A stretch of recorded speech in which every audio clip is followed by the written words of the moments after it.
Welcome, everybody. This is Wedding Wisdom by LLG Events at our new podcast series. We are so excited about it. And I have my first guest, our co-founder, COO, business I'm a guest manager. to Lauren.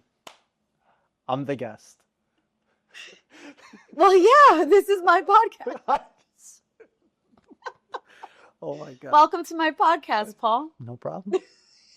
I feel welcome. Star Wars. I forgot now. Okay, well, Yeah. we'll skip that. Yeah. I Maybe am it'll very come back. excited that you are my first guest. Thank you. Because I am wanting to chat about our start and the journey of LLG and how this all happened. Yeah. So you had a thought the other day about Star Wars, and now you don't remember what it was? I was just thinking about after COVID, when everything Happened. Yes. and I was like, it's almost like everything before COVID is a distant memory. I know. What do you think about the journey? It's been a long journey. I haven't actually started thinking about Our start? the 10 years it's been from when it started till today. I've only really started thinking about that past couple weeks or months. Well, we just celebrated our 10-year wedding anniversary, and in a couple of weeks, the LLG 10-year is coming up. And I think it's caused a lot of reflection between the two of us as to like how we got here, how we started. I was 24 when I had the vision of becoming a wedding planner. Yep. And I told you about it. And we would talk a lot about how I hated my job and how I didn't want to be in a lab for the rest of my life. You did. Making $47,000 a year. Yeah. After a master's. That's disgusting. So what was it? What was really the inflection point when you came to me? Because you just blurted it out one day. Well, no, I just quit my job. But what was the thought process to make you quit your job? I don't think we've ever like dove into what that moment looked like. I hated the 9 to 5. I hated where I was. And I just said to myself, like, Don't forget, you worked a 5 to 9. I did. I would work overtime and I would work until 2, 3 o'clock in the morning so that I could make more money. And then I just said to myself one day, I'm like, there has to be more to life than this. Like, I don't want to be stuck here my whole life. Mm-hmm. And I started getting scared also about the chemicals that I was inhaling all the time. And I was really worried that like that was going to affect me one day. And I sometimes think about that with my infertility, all the chemicals that I was around in all the labs that I worked in. So it started to like get in my mind that this wasn't going to be forever. Yeah. And I was resenting actually where we were. We had just gotten married and we were commuting from Brooklyn to Long Island. We were 24, 25 respectively. And I just felt like there had to be something more to life than this. Like, how could we be doing this for the rest of our lives for 25 more years? Like, I didn't want to do it. And so I knew that I had to make a bold decision. And I knew the only way to do it was not to ask your permission, but to kind of say, Paul, I'm quitting my job because I'm sick of it. And you said, okay. And I said, I think I want to be a wedding planner. And I've been talking to Christina Lanuzzi and Lisa Lanuzzi, and they're considering hiring me for their wedding in New York City. She was my real estate agent. Her daughter just got engaged. They were looking for a month of planner. And I was like, I'm going to go for it. And I remember the day that I spoke to her in the lab. And I said to her, like, what can I do to be your wedding planner? And she's like, honestly, I don't really know if I need one. Like, I have it all figured out. Like, I'm good. And I said, so what's one thing you haven't been able to figure out? And she said, I can't find my maid of honor dress. I said, what does it look like? What size does she need? And she's like, I can't find it anywhere. If you can find me this dress, I will hire you. And I went back. I found the dress. I scoured the internet. I found one dress in that size from a Bloomingdale's in LA, California. And I bought it, sent it to her with a note that said, it looks like I'm your wedding planner. And the next day she sent us a check for $3,000. And that's when I quit because I said, Paul, I have a business. Somebody paid me for this service and we're going to quit. And we're going to move back home to Triple G Ranch, the Grec household. Yeah. What were you thinking when I did that? Were you scared? Um, I honestly, it was the best decision we ever made. Um, it was probably one of the boldest decisions we ever made. Yeah, everybody told us that we were crazy. Yeah, No one supported this yeah. decision. But there's something about having a naive sense of positivity At that that you age. kind of need at a young age, especially when you have so few responsibilities. It was just me and you, like We didn't have kids. exactly. It was easy for us to move back home. No We sold our mortgage. car. Yeah, it was simple to downsize as much as possible. And I think as you get older, that there's kind of a period in life where that gets very challenging. And then there's a period in life where you're actually more settled and you have the ability to do that again. And they say a lot of businesses, there's all those statistics about businesses failing, how hard it is to get from 0 to 1. And oftentimes they say that some of the most successful businesses are started by people after they've had a career somewhere. But I also think that there's you're less educated when you're younger. You have less experience, but you make up for that with energy and grind. And that's what it takes. Yeah, you have to totally. be willing to put that in. And well, we did, because before I quit, I think we need to go back to the day Exactly. after our wedding, and we sat in the ballroom together. We held hands and we just looked at the dance floor and the stacked chairs, and there was nothing left in that room. It was gone. It was all gone. It happened. It was a dream. I woke up the next morning, it was over. Yep. And then we looked at each other. We're like, how do we do this again? Mhm. Like, how do we get that high? Like, we almost felt like we got addicted to the wedding. It was just such the highest high. Like, I didn't even drink at my wedding. No, me neither. Yeah. I think I had my first drink at the after party. Yeah, exactly. And that was it. I was at 1:00 in the morning. Yeah. Like, we had gone the whole day, literally the whole day. We didn't even sleep. I was so excited the night before our wedding. I remember not sleeping. I was with Forward and my sister at Oheka. You were having a sleepover with Ferrari, our best man. And he woke up in the middle of the night shaking me. It's your wedding day. What the fuck? Let's go home. Yeah. Like, dude, let me sleep. Like, dude, I need to sleep. But I just remember how excited we were. And we were like, okay, let's see if we could do this again. And we went back to our banquet manager. And I was like, I want to learn everything. Tell me everything you need to know. And we would go to lunch. That was our first step. We would go to lunch with him or dinner, and we would just talk about weddings.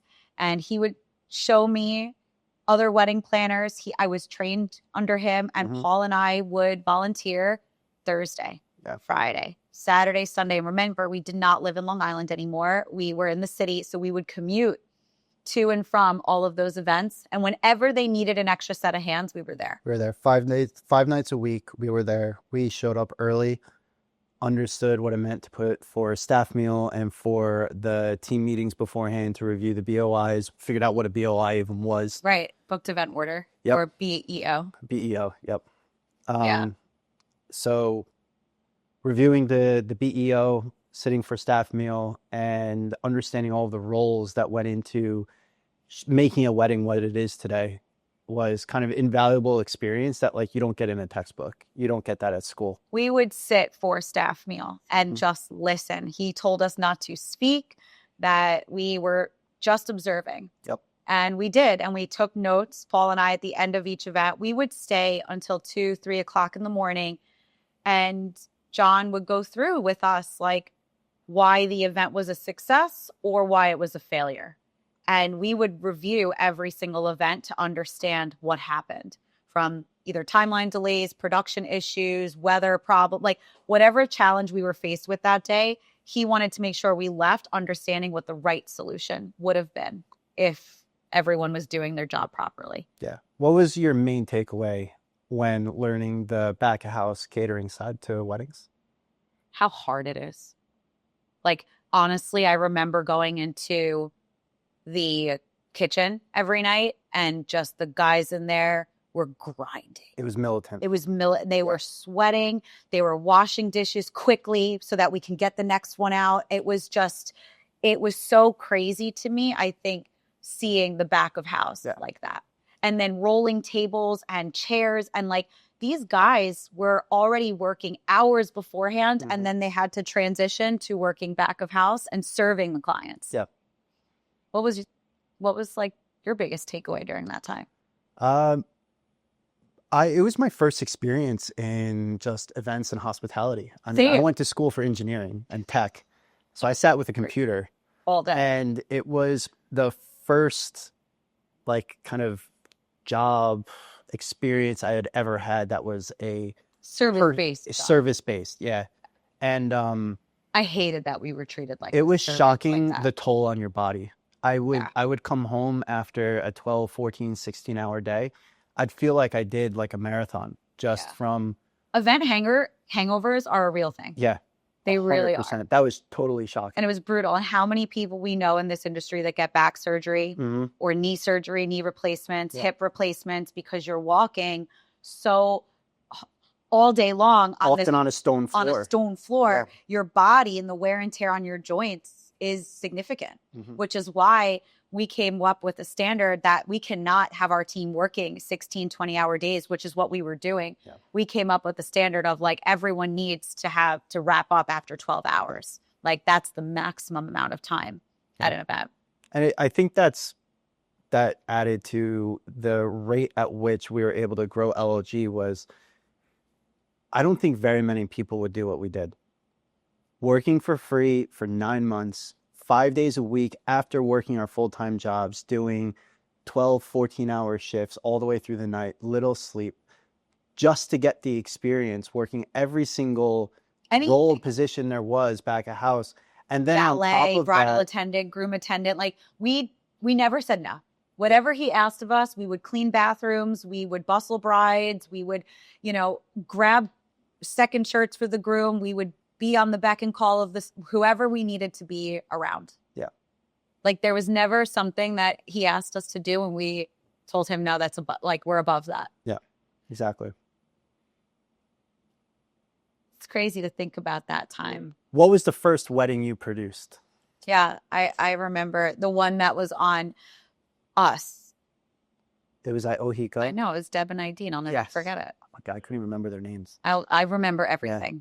I will never forget it. We had already been producing weddings for the castle, but we had not led a wedding yet. And that was the first wedding we were leading. And I remember the staff meal that day was like, guys, LLG is here. Paul and Lauren, they're our team. Like this is our home people. Like we got to rally behind them and make this a huge success. I'll never forget that the team that held down the fort for us that day. The entire staff of Oheka knew about our story and believed us. Yeah. Kamala. And they picked up the pieces for us when we couldn't get there or we couldn't take care of it. Because it was just Paul and I. Like we didn't have a staff. We didn't have a team. It was Paul and me wherever we needed to be. And they saved us in so many ways. Yeah. I'll never forget Kamala, the desserts. Yep. Kathy, Patty, Kelly, John, like all of them from Oheka, like those were the heydays. Yeah. I remember the grind. Yeah, it was hard. Why does it make you emotional thinking about? Why does it make you emotional? Is people who barely knew us that went way out of their way to help. Yeah. I know. I think that's what makes me emotional about the service industry in general, is that everybody gives up of themselves to somebody else. And I hate when clients take advantage of that, but I also love that aspect of our industry. Yeah. That like every single person that touches a wedding cares so much, so deeply about this experience for people because they know it's once in a lifetime and they'll never get it again. Yeah. And I think that mentality and that work ethic was ingrained in us at that castle. And that's a value that we pull today in the fact that we recently had an issue with a vendor that, there was friction. There was probably a little miscommunication. Some assumptions were made. And instead of stepping up to the plate, just kind of tossed the plate over the fence and said, not my problem. And For us, That was never. that's not a value we have at this company. And we will always step up behind our vendors. And in return, they do that for us. Every And time we stand behind our vendors. it's that level of commitment that our clients can expect from the group of people that we always bring to the table. And that we hire. Yeah. Right. It's that level of service, that level of hospitality, luxury service. I learned at Oheka. Yeah. From those people how to deliver a feeling of luxury. Yeah.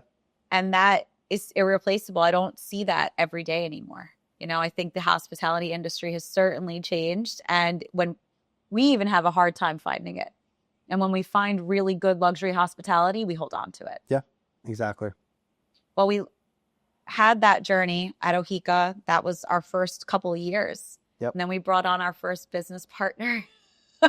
Even before that, ready?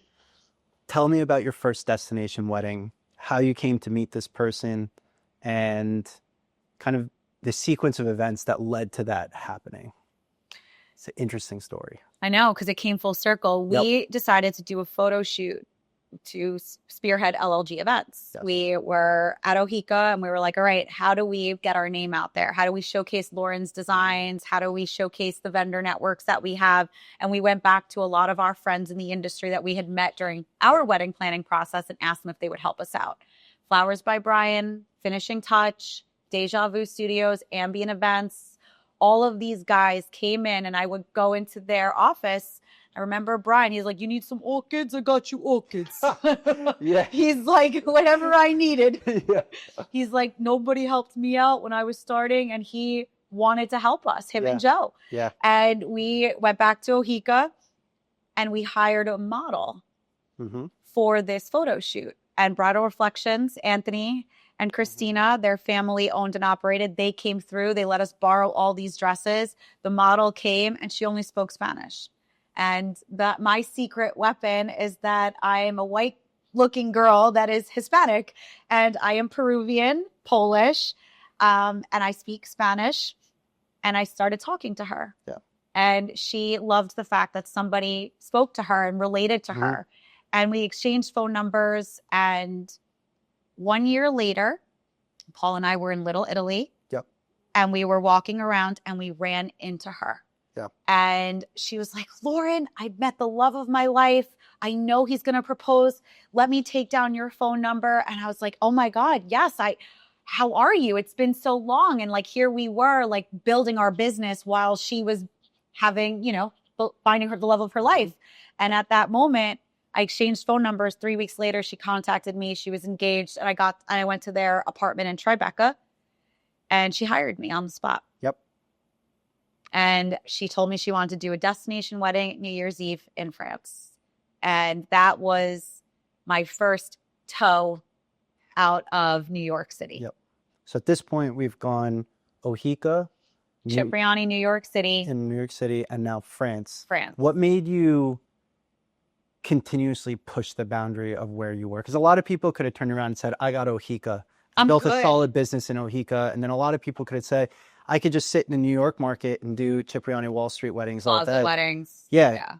You just kept on pushing it to the point where we ended up in France a few years later. We're in Abu Dhabi, Bora Bora. Italy. What makes you want to continue pushing the boundary?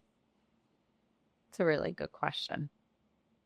There is just this itch in me of fire.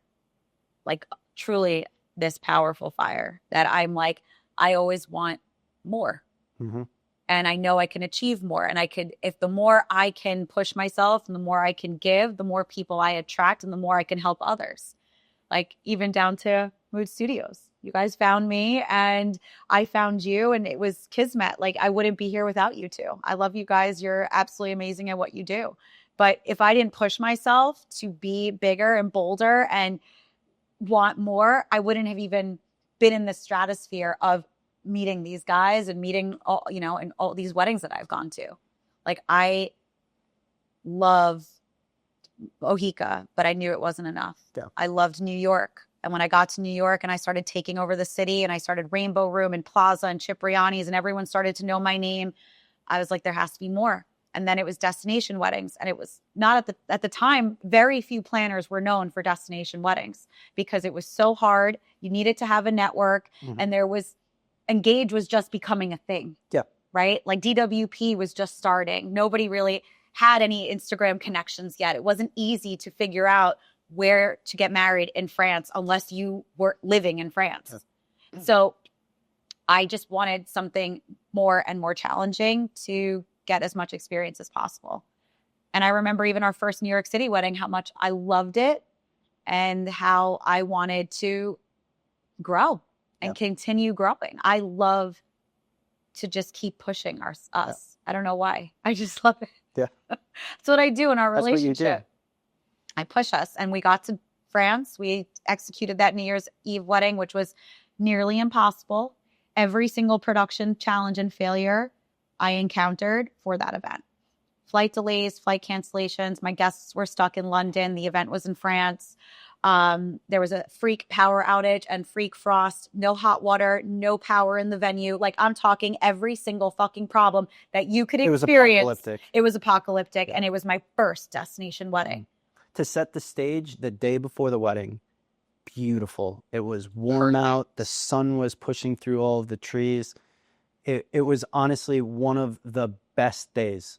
And then overnight, we saw that frost. The temperature dropped, and every piece of moisture in the air froze. Dropped. And the photos were beautiful, though. The photos would never be replicated. You want to see Winter Wonderland? There's no way of recreating She that. got her Winter Wonderland with her Mr. Wonderful, and she is living her dream life, truly. But to date, that goes in the books as top 3 hardest events. Jobs I've ever done. Yes, 100%. Hardest, definitely. I was on the road for 14 hours going between airports. Back and forth, trying to find people.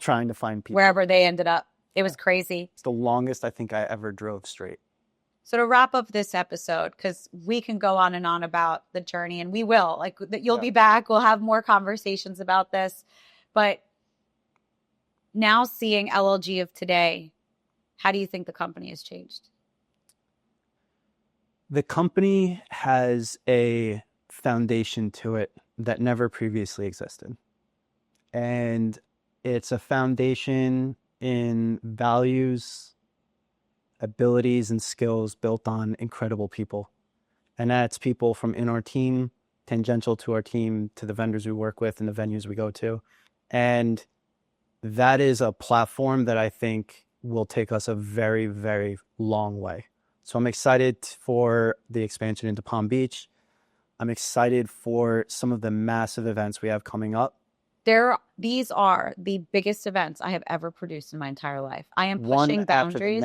After the next. Every venue I'm in. Like, we're at Flagler this weekend, and this is the biggest production that their entire team has ever seen. And if we can execute, which we will execute, we have set a new standard at this venue. Yeah. And we have set a new standard at the New York Public Library and Cipriani's. All of these venues that we're going into with these designs are going to set standards that it's going to be very hard for people to replicate. Yeah. So I really do believe that this is just the beginning. 10 years, restart right here. Right here. Day one. We did the grind.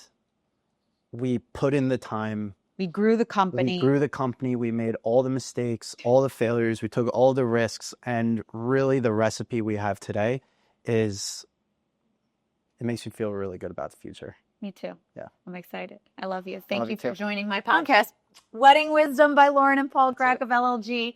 Thank you guys for joining me. Stay tuned for next week.